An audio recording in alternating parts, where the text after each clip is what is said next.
Hey, how's it going? I'm recording this late at night, so I'm having to tone down the excitement a little, but I'm trying my hand with the top 5 swords in Middle-earth video. I hope it might be entertaining for you. Anyway, hello and welcome to the channel though, and thank you muchly for clicking on the video. And if we are just meeting, then this is Gone with Gandalf, where we sit down by the metaphorical fire and talk about tales from J.R.R. Tolkien's Middle-earth, etc. I won't go over any of the particular criteria, so let's just get right into it. And if you have any different opinions, then feel free to tell me. So number 5 is Anglachel, aka Gurthang, carried most notably by the tragic hero Turin Turambar in the First Age. He killed the father of all dragons, Glaurung, with this sword, which is more than most can say. I will go on though and say this sword was crafted by one of only 2 elves that you could really call dark elves, so the sword was given all of his malice, but not his cruelty. It wasn't a ring. So crafted from a meteorite, this glowing black sword sliced iron and could also on occasion talk to the bearer as well. Moving on, number 4. This is a tricky one, but I would give this to Aranrúth. This sword is placed above the previous, which may be controversial since it didn't kill a dragon nor anything else really.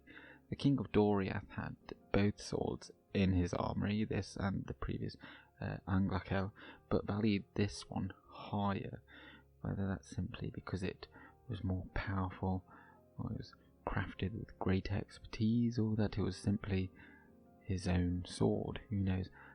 But this sword would become the sword of Elrostar Miniator, or the first king of Númenor, and an heirloom of that kingdom until its downfall in the late Second Age though, so I feel the legacy has power to it, so you can tell me if you think that's wrong.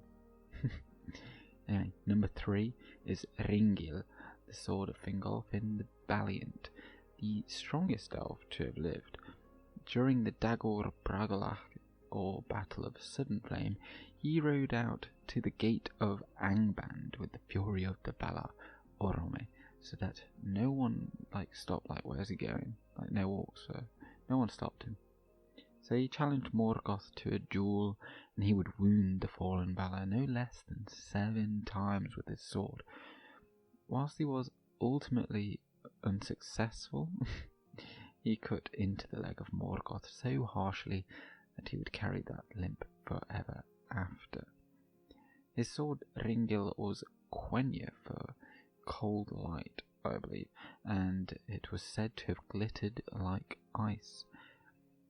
However, this was such a one-sided duel on paper, so I thought this deserved this spot, despite the little that is known. However, that is true for most swords of the First Age, as you probably have noticed by now. So, number 2. This is a real toss-up, and it's going to be, again, perhaps quite controversial, but I would say it's Andúril, the Flame of the West. I'm putting Narsil in the same lot since they are kind of the same. Of course, this sword was owned by Elendil the Tall at first, and he was the High King of the Dúnedain in exile of Númenor, and also the first King of Arnor. With it, he mortally wounded Sauron in the battles of the Last Alliance at the end of the Second Age, before himself breaking the sword as he fell on it. Must have been a big lad. And then, of course, Isildur picked up the hilt shard to take the One Ringer off Sauron. Now, this sword was made by one of the great dwarven smiths of the First Age, Telchar, and this was an heirloom of the descendants of Elros, again with this legacy. It had the sun and moon engraved on it for his sons Anarion and Isildur. Nice to note that Nar means fire, and Isil is the moon in Quenya. And if you didn't know, Anarion, Anar, is the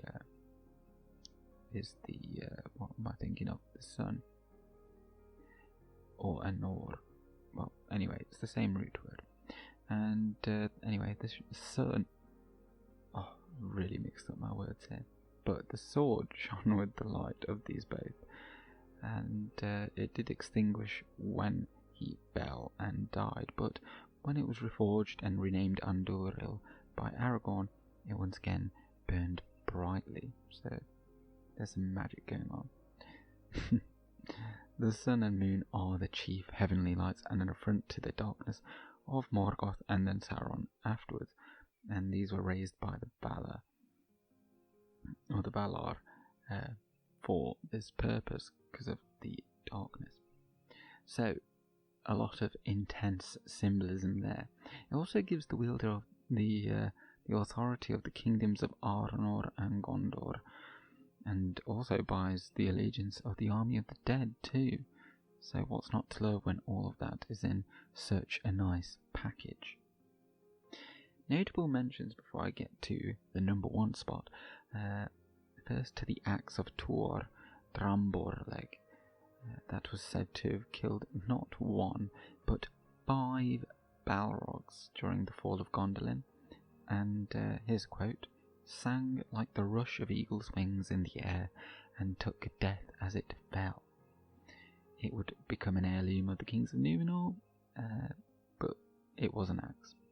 So the next one is rather spectacular too, Aiglos, which means icicle or snow point. This isn't a sword but a spear, and the spear of the last High King of the Noldor in exile, Erenin Gil-galad, or just Gil-galad.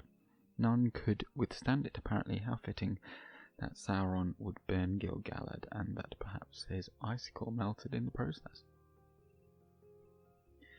And then the last one is Hadafang, Bormer Sword of Idril Celebrindal, also of Gondolin, the only place that makes swords. She was the grandmother of Elrond, and in the Lord of the Rings movies, Arwen is seen with this, and Elrond also uses this in the Peter Jackson films, maybe in the prologue, but certainly in The Hobbit. And it has the runes that say this blade is called Hadafang, a noble defense against the enemy throng for a noble lady, or as it says in Elvish, Ein Estar Hadafang Ishatol Hen Dandarod Dani Tang Ani Arwen. And yes, Arwen in can't remember if it's Quenya or Sindarin, it just means noble lady. However, this is not canon though, so it's purely for looking cool in the films. The number 1 spot is going to, and I feel this might be showing some bias, Glamdring, or just Glamdring. The reason I bring up the bias because this was the sword of Gandalf for about 80 years, so obviously with the channel name, and he found that in the Troll Horde when travelling with Thorin and company to the Lonely Mountain in The Hobbit. Yada yada. Well, I'll explain that Elrond rather explains that this was the sword of the king of Gondolin, of Turgon.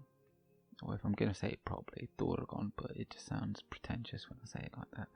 But I'll add Orcrist in with this sword since they were partners and were used in close proximity since they were both crafted in Gondolin, found in the same troll horde, you know. Rarely are swords known by orcs. In fact, these are the only swords that are known by the enemy, with the exception of Aragorn's sword maybe, but the reason I place this higher is because this was given a name in the First Age as the Beater, Orcrist as the Biter, and was known in the late Third Age by goblins in the Misty Mountains. That's like getting on, that's like 6,500 years later. And orcs are very savage things, you'd think, so it's incredible that they'd know. This level of infamy would relate to Great Axe on behalf of the user, which would have been the King Turgon. And Turgon, much like many of us today, was in isolation, but for hundreds of years in his secret kingdom, and only came out for the Battle of Unnumbered Tears, or the Nirnaeth Arnoediad, where here's another quote, hewed his way to the side of his brother. Which doesn't sound that remarkable. His brother was called Fingon, who at the time was High King of the Noldor, but he must have absolutely smashed hordes of orcs for it, like from this one battle, to be known by name thousands of years later. And whoever had Orcrist must have done so as well, so that was probably held by someone like Glorfindel or Ecthelion, etc. Sting, whilst as they say in the Hobbit films, was more of a letter opener, but it would have been made by the same smith, so I'm assuming the material is the same. And Frodo in Moria was able to wound a troll, yet Boromir's sword glanced right off the hide, and you have to assume Boromir had the very highest quality that Gondor had on offer. Furthermore, Sam used this barrow blade that was made by the Dunedain of the north to try to cut through the webs of Shelob, but it didn't, whereas Sting sliced clean through. So it wasn't like the barrow blade was bad either, since that would have been buried with a notable Númenorian descendant at least. So that was my opinion anyhow. What is yours? By the way, I have an actual microphone now, rather than using the microphone from my earphones, so this is a little bit of a guinea pig video in that respect. Thank you for watching, and I have a few series ideas coming up, so consider subscribing if you found this entertaining, or if you want to be sure to find new stuff when I post it. So this is Gone with Gandalf.